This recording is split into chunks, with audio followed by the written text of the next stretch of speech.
قصہ ہے، یعنی کہ یہ جس طرح ان بیٹوں کا قصہ ہے کہ ایک جو تھا وہ حسد میں آ کے اپنے بھائی کو اس نے قتل کر ڈالا۔ اس قصے کے اندر آپ پڑھیں گے کہ یہ دو بیٹوں کا قصہ ہے حضرت آدم علیہ السلام کا، اور ان میں حسد کی بیماری آئی اور اس حسد کے اس نے اپنے بھائی کو ہی قتل کر دیا۔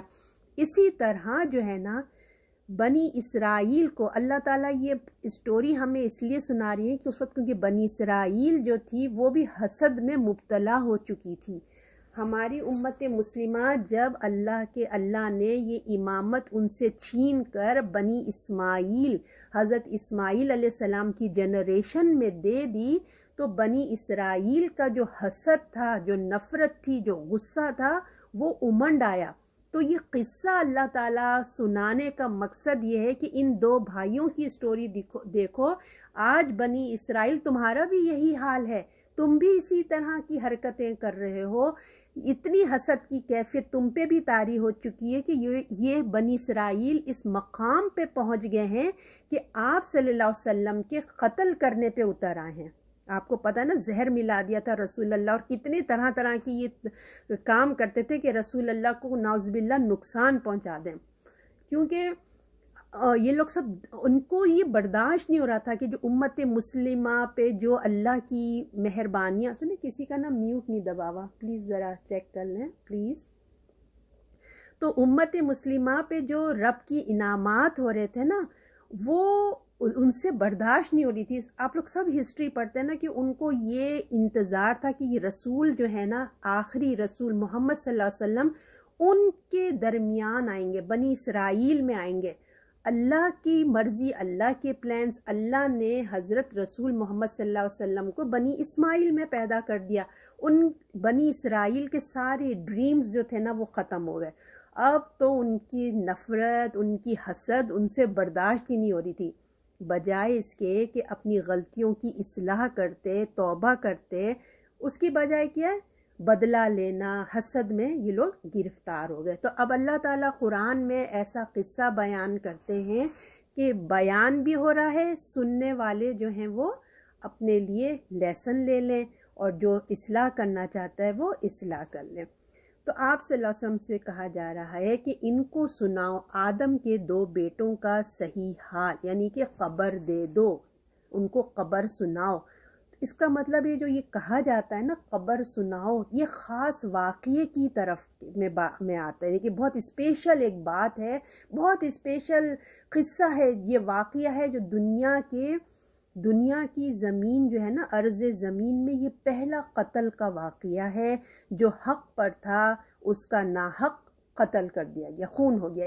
ایک بیٹا حق پہ تھا، دوسرے نے اس کو ناحق قتل کر دیا گیا۔ تو اللہ کی زمین پر ظلم اور عدل کی یہ پہلی کشمکش کا واقعہ جو ہے نا، تو یہ پیش آیا ہے۔ تو اللہ تعالیٰ فرماتے ہیں کہ اس کو بیان کرو۔ دنیا کی جو قتل کو دیکھیے، قتل تو بہت سارے ہو رہے ہیں دنیا میں، آج بھی ہو رہے ہیں، اس وقت بھی ہو رہے تھے، قتل دنیا میں ہوتے ہی رہتے ہیں، لیکن یہ وہ قتل ہے جو خدا کی زمین میں پہلا ناحق بگننگ اسٹارٹ ہوئی، سمجھ لیجیے نا۔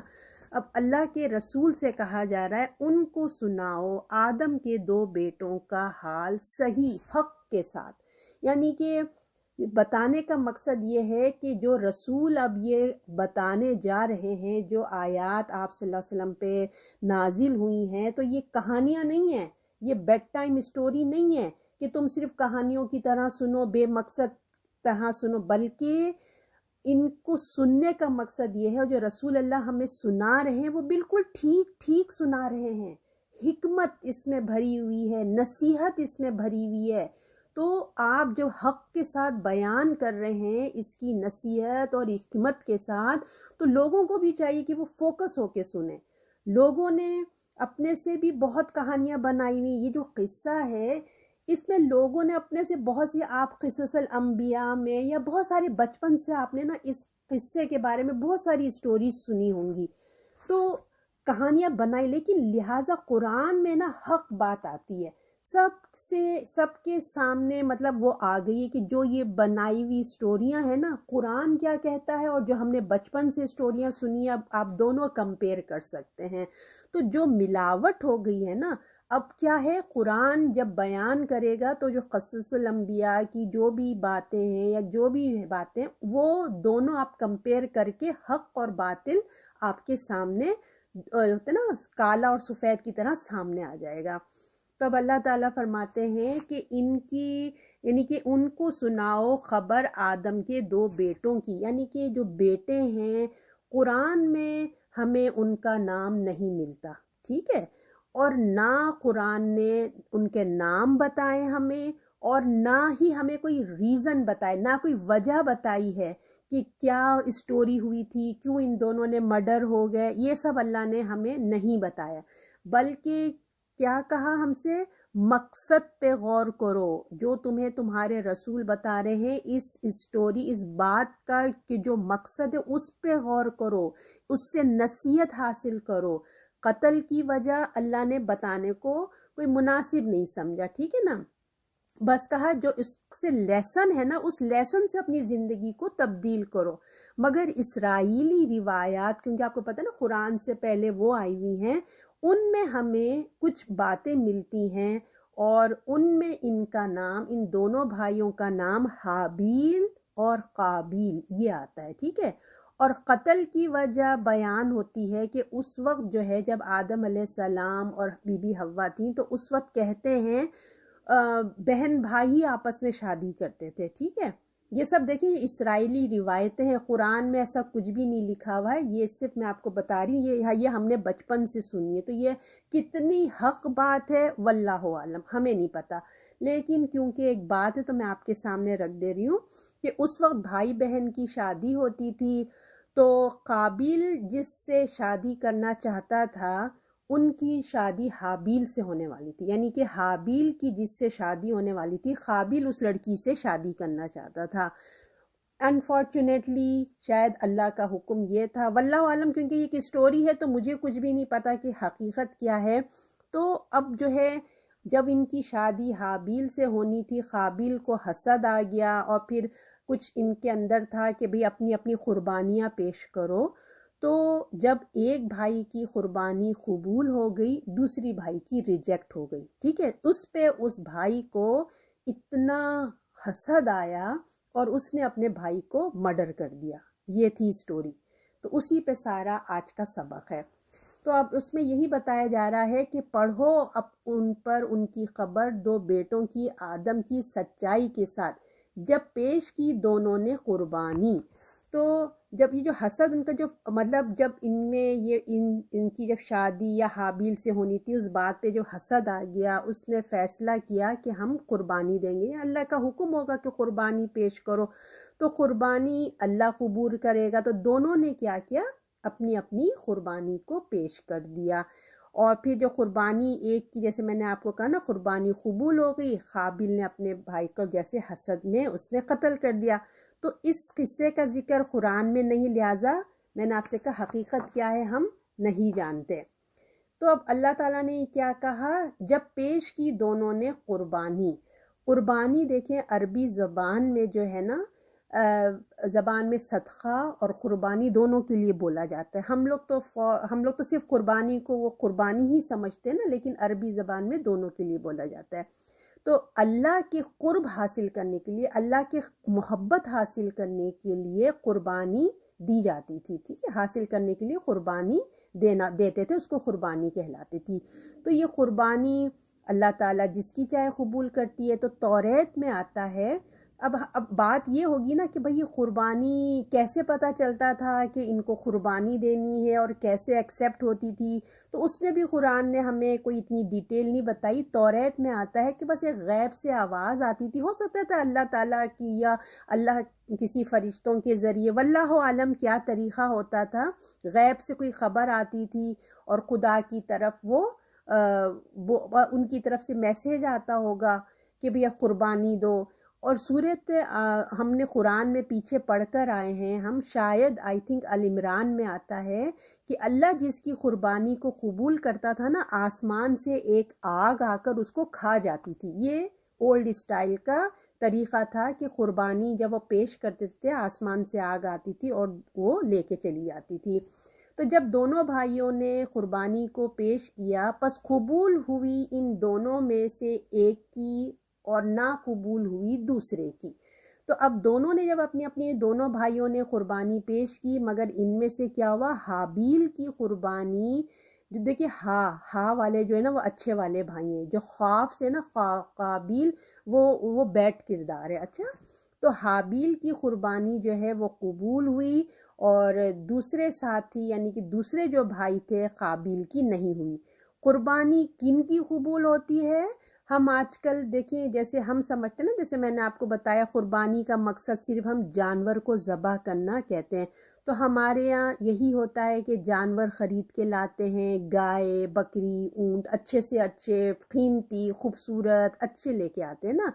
تو اللہ تعالیٰ کو جو ہے نا جانور چھوٹا ہو، بڑا ہو، موٹا ہو، اس سے مطلب نہیں ہے، مگر اللہ کہتے ہیں اصل چیز کیا ہے، انسان کا خلوص اور نیت، اللہ وہ دیکھتا ہے۔ قرآن میں بھی آتا ہے کہ اللہ کو جانور کا خون یا گوشت نہیں پہنچتا، بلکہ کیا پہنچتا ہے، ہماری نیت اور تقوی اللہ تعالیٰ کے پاس پہنچتا ہے۔ تو ہمیں بھی جو ہے زیادہ نیکیاں عمل کرنے کی بجائے عمل کی قبول ہونے کی ہمارے اندر فکر ہونی چاہیے اور اس کی دعا ہونی چاہیے۔ تو جب یہ لوگوں نے قربانی ایک کی قبول نہیں ہوئی، اس کی قربانی قبول نہیں ہوئی، تو اس کو کیا چاہیے تھا کہ جب ایک بھائی کی قربانی قبول نہیں تو اس کو چاہیے تھا کہ وہ اپنی اصلاح کرتا۔ اس نے اپنی اصلاح کرنے کی بجائے کیا کیا، اپنے بھائی کو ہی غصے میں آ کے قتل کر دیا۔ کہا کہ جب قبول نہیں ہوئی دوسرے کی، کہا البتہ میں ضرور قتل کر دوں گا تجھ کو۔ اس نے کہا ہوتا یہی ہے کہ قبول کرتا ہے اللہ پرہیزگاروں کے لیے۔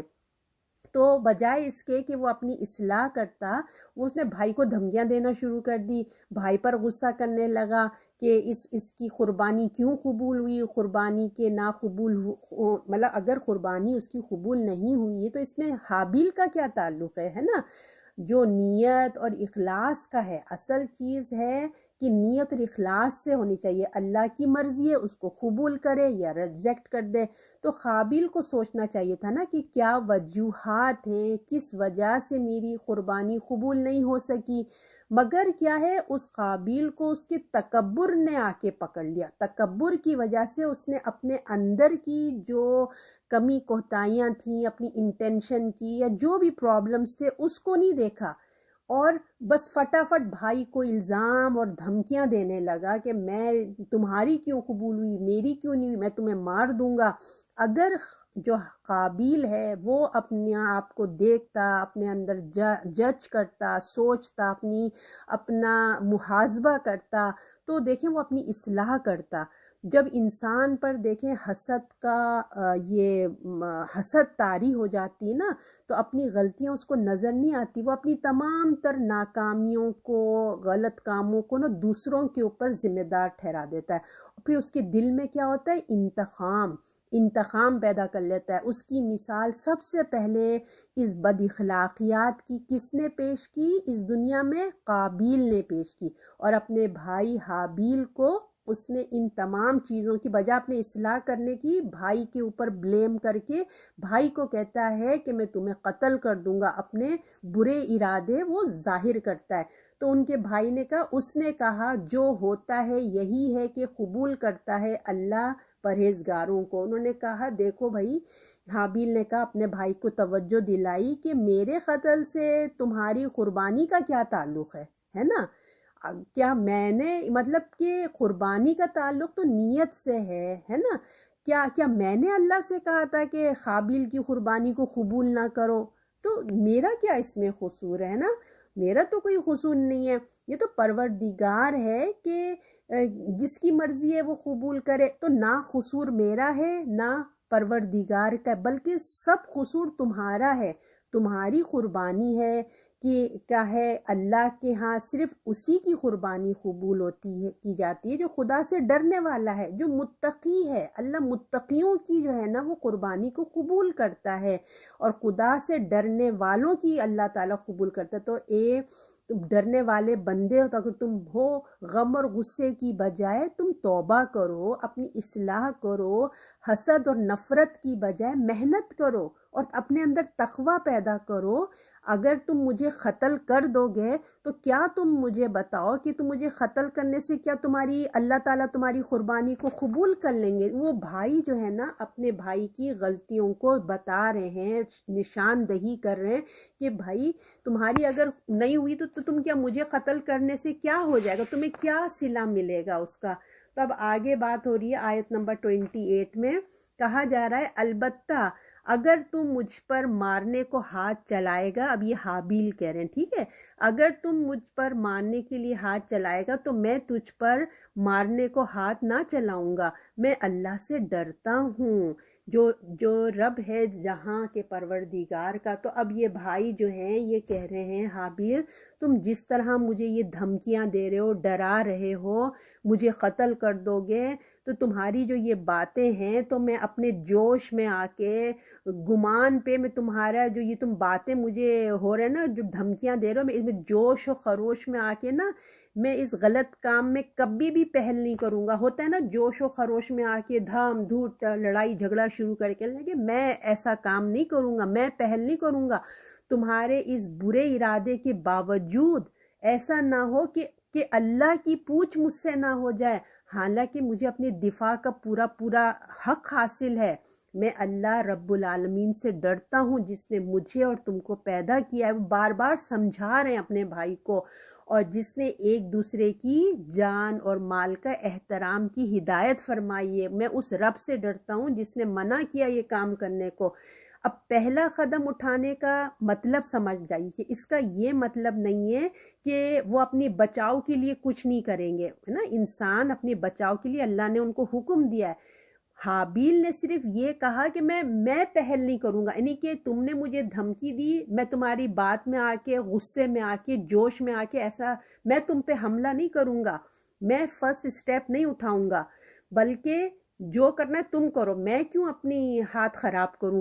اور ایک حدیث کا مفہوم آتا ہے کہ ایک شخص نے آپ صلی اللہ علیہ وسلم سے سوال کیا کہ ایک شخص اگر میرا مال مجھ سے چھین کے لے جاتا ہے تو میں کیا کروں؟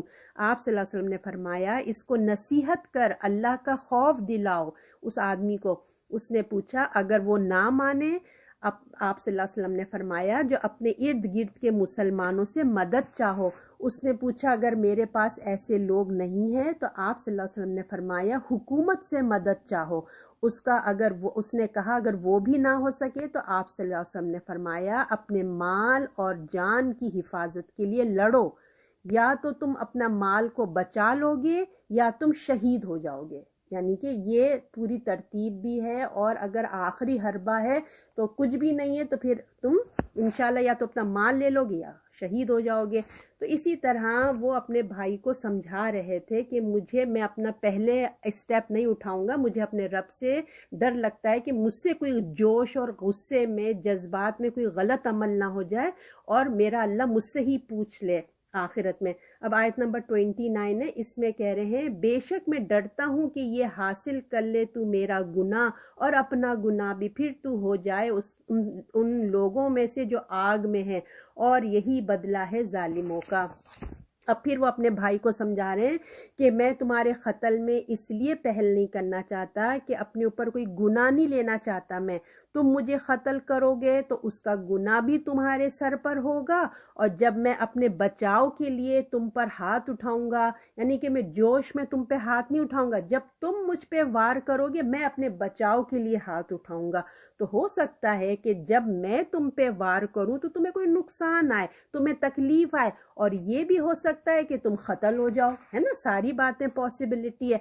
تو تم ہی اس کے ذمہ دار ہوگے، کیونکہ پہل تو میں نے نہیں کی نا، پہل تم نے کی، اور جب اللہ نے حکم دیا کہ اپنی جان اور مال کی حفاظت، تو جب میں اپنی حفاظت کے لیے آگے بڑھوں گا تو تمہارا ہی قصور ہوگا، نہ تم آگے بڑھتے نہ میں ایسا کرتا، تو تم ہی اس کے ذمہ دار ہوگے، تمہارے ہی سر پر یہ گناہ ہوگا، لہٰذا میں اس کی ابتدا نہیں کرنا چاہتا اور نہ اس کا سبب بننا چاہتا ہوں۔ تم میرا گناہ، اپنے گناہ کا بوجھ خود اٹھاؤ اور خود دوزخ میں جاؤ۔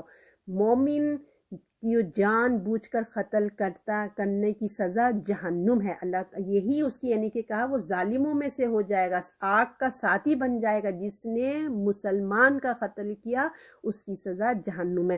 تو اس آیت سے دیکھیں ہمیں یہ بھی معلوم ہوتا ہے کہ اس جرم کی سزا شروع سے شریعت میں جو ہے نا جہنم ہی ہے، جس نے جان بوجھ کے قتل کیا. اب آیت نمبر 30 ہے. پھر اس کو اس کے نفس نے راضی کیا اپنے بھائی کے خون پر، پھر اس کو مار ڈالا، سو نقصان اٹھانے والوں میں سے ہو گیا. اتنا بھائی نے سمجھایا، سب کچھ کیا، اتنا سمجھانے کے باوجود اللہ کا ڈر دلایا، دوزخ کی آگ کا بتایا ہے نا، سب کچھ کیا. کیا حاصل ہوا؟ کچھ بھی نہیں ہوا. اس نے جو ہے مار دیا اپنے بھائی کو. سو سیڈ ہے نا. اتنا سمجھانے کے باوجود آخرت کی یاد دلائی، جہنم کی آگ دلائی، مگر حابیل کا قتل کر دیا اس بھائی نے. قابیل نے کیا کیا؟ حابیل کو قتل کر دیا. اس کے نفس نے، جو اس کا نفس ہے، اس نے اس کو بھائی کی جان لینے پر تیار کر دیا، اور یوں اس زمین کا سب سے پہلے قتل ہو گیا. کس وجہ سے؟ صرف نفس کی خواہش کی پیروی کرنے کی وجہ سے.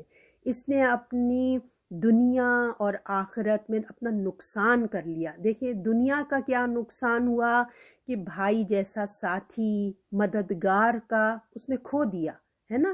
اور اس کے بعد جو بھی قتل ہوگا اس قابیل کو اس کا حصہ جائے گا، کیونکہ اس نے ایک لوگوں کو کر کے دکھایا نا، گناہ کا کام کر کے دکھایا. اور یہ قصہ رہتی دنیا تک لوگ پڑھتے رہیں گے، اور پھر اس کا خسارہ ہی ہو گیا، دوزخی ہو گیا. اور وہ جو ہے جو مرتا ہے سب اس کے کھاتے میں جاتا ہے. اسی طرح نیک اعمال کرتا تو نیک جاتا، مگر اس کا خسارہ ہی خسارہ ہو گیا.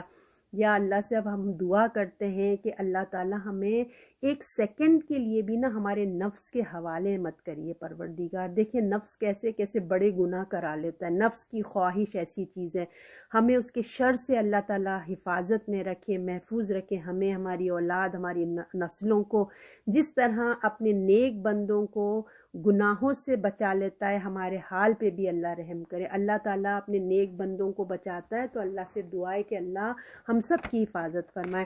اب آیت نمبر 31 یہ لاسٹ ہے.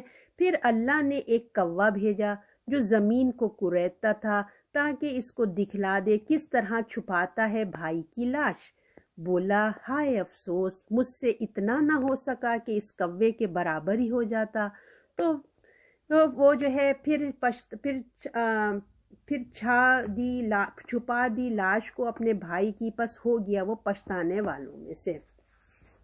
اب جو ہے اس کے آگے سٹوری کیا ہوتی ہے؟ اس نے بھائی کو مار دیا. اب اس کے بعد لاش کا کیا اس کو سمجھ نہیں آ رہا ہوگا یقیناً، کیونکہ کبھی کوئی قتل ہوا ہی نہیں تھا، یا ہو سکتا ہے مرا ہی نہیں ہو اس وقت تک کوئی، ہے نا. اب کیا ہوتا ہے؟ تب اس نے قتل تو کر دیا، مگر اس کو معلوم ہی نہیں تھا کہ اب اس لاش کو، اس گناہ کو جو اس نے گناہ کر دیا، ایک جرم کر دیا، اس کو چھپائے کیسے، اس کے ساتھ کیا کرنا چاہیے. تو ہو سکتا ہے کہ اس نے اس لاش کو ایسے ہی چھوڑ دیا، واللہ عالم، کیونکہ قرآن اتنی ڈیٹیل میں تو نہیں جا رہا ہے. تو اللہ نے انسان کو سکھانے کے لیے کوا بھیجا. کوا بہت ہی، آپ کو پتہ ہے نا، بہت اسمارٹ پرندہ ہے. اور یہ اسرائیلی روایتوں سے ہی ہمیں پتہ چلتا ہے کہ کیا ہے، کیونکہ قرآن تو اتنا ڈیٹیل نہیں بتا رہا. اسرائیلی روایتوں میں آتا ہے کہ 2 کوے آئے جو آپس میں لڑ رہے تھے. ٹھیک ہے، لڑتے لڑتے ایک کوے نے دوسرے کوے کو مار دیا. جب وہ مر گیا تو کوے نے جو ہے مٹی کھودا اور اس کو دفن کر دیا. تو یہ اسرائیلی روایتوں میں. اور ویسے بھی اگر ہم ایسے خود اپنا جائزہ بھی لینا تو کوے کی عادت ہے کہ کچھ کھانا اس کے پاس زیادہ ہوتا ہے. آپ نے دیکھا ہوگا جو گلیری بھی ایسے ہی کرتی ہے، اس کے کھانا لے جا کے چھپا دیتی ہے نا اپنی چیزیں. تو کوے کی بھی عادت ہے کہ جو اس کو کھانا ایکسٹرا ہوتا ہے یا اس کو نہیں کھانا ہوتا نا، وہ کیا کرتا ہے، زمین کھود کے اس کو چھپا دیتا ہے، پھر اس کو جب مرضی ہوتی وہ اس کو کھاتا ہے. تو اس کوے نے قابیل کے سامنے یہی عمل کیا، چاہے وہ اس نے کوے کو دفن کیا یا اپنے کھانے کو دفن کیا، واللہ عالم، جو کچھ بھی کیا. تو اس نے جب یہ عمل یہی کیا، مٹی کھود کر اس نے جو ہے اپنے کیا کیا، قابیل کے سامنے جب یہ عمل کیا کہ کس طرح سے اس نے مٹی میں دبا دیا، جیسے کہ وہ اس کو ایسا لگ رہا تھا کہ جیسے کہ وہ اس کو بتا رہا ہو کہ اپنے بھائی کو مٹی کھود کر دفن کر دو. تو اس طرح کسی کو پتہ نہیں چلے گا کہ اس نے جرم کیا ہے، کسی کو معلوم نہیں ہوگا کہ اس نے کیا کیا ہے۔ تو جب قابیل نے اس کوے کا یہ عمل دیکھا، اس کی سمجھداری یعنی کہ کوے کی سمجھداری دیکھی، تو قابیل نے مارے شرمندگی کے اپنا سر جھکا دیا، یعنی کہ وہ کیا بولا، ہائے افسوس، مجھ سے اتنا بھی نہ ہو سکا کہ میں اس کوے کے برابر ہی ہو جاتا اور میں چھپا دیتا بھائی کی لاش کو۔ وہ پچھتایا۔ تو اس کو جب کوے نے اتنی سمجھداری کا کام دیکھا تو اس کو اپنے اوپر شرمندگی ہو رہی تھی، اپنے اوپر اس کو وہ ہو رہا تھا، ہائے میں کوے جیسا بھی عمل نہیں کیا، اس کی سمجھداری دیکھو کتنی ہے، وہ اس جانور کی بھی میں برابر نہیں ہوں، میں تو اس سے بھی کمتر ہو گیا، یعنی کہ میرا دماغ اس جانور کی طرح بھی کام نہیں کیا، میں تو اس سے بھی کمتر ہو گیا، میرے دماغ میں یہ آئیڈیا کیوں نہیں آیا، یہ تدبیر کیوں نہیں آئی کہ میں اس طریقے سے لاش کو چھپا دیتا۔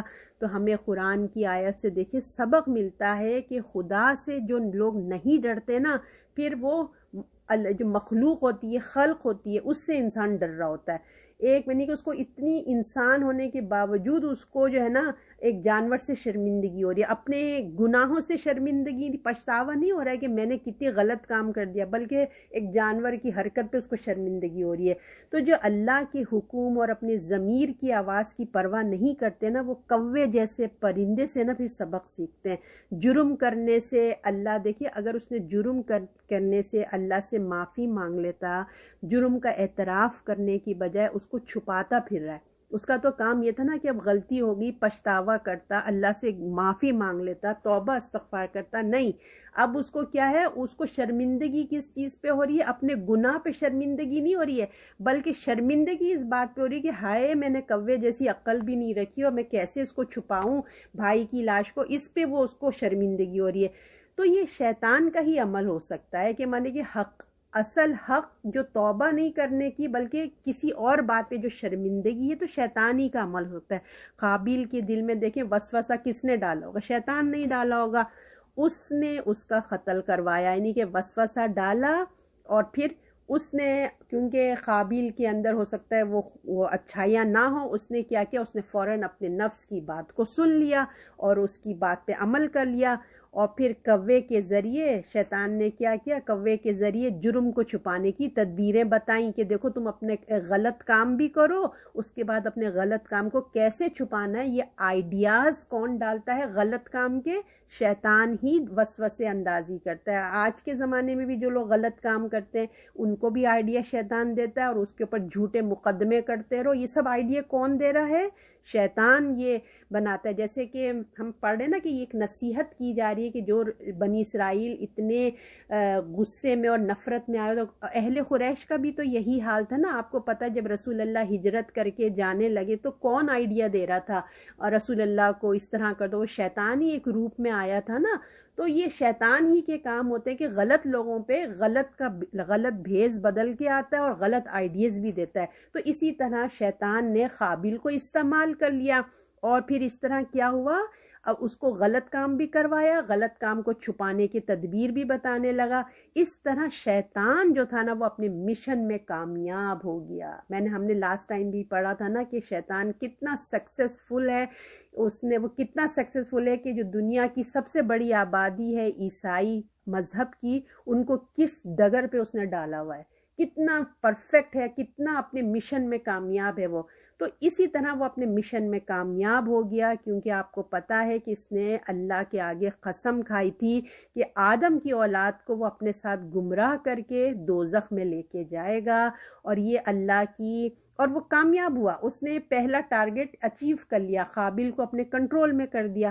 اور یہ اللہ کی سنت بھی ہے کہ جب انسان اپنے اندر کی دیکھیں آواز نہیں سنتا نا، اللہ نے ضمیر جیسی چیز ہمارے اندر ایک ڈالی ہے، وہ ہمیں ایک الارم بجتا ہے کہ یہ غلط ہے یہ صحیح ہے۔ تو جو اپنی ضمیر کی آواز، اپنے اندر کی آواز نہیں سنتا، اپنی اندر کی آواز کو دبا دیتا ہے، اپنی آنکھ اور کان بند کر لیتا ہے، تو اللہ اس پر ایک شیطان مسلط کر دیتا ہے، تو جو اس کا ساتھی بن جاتا ہے، اور جو اللہ کے ذکر سے غافل کر دیتا ہے، اور جو اللہ کی باتوں کو سنتے ہیں اور عمل کرتے ہیں، تو پھر اللہ کی مدد بھی ان کے ساتھ آتی ہے۔ تو فائنلی یہی ہوا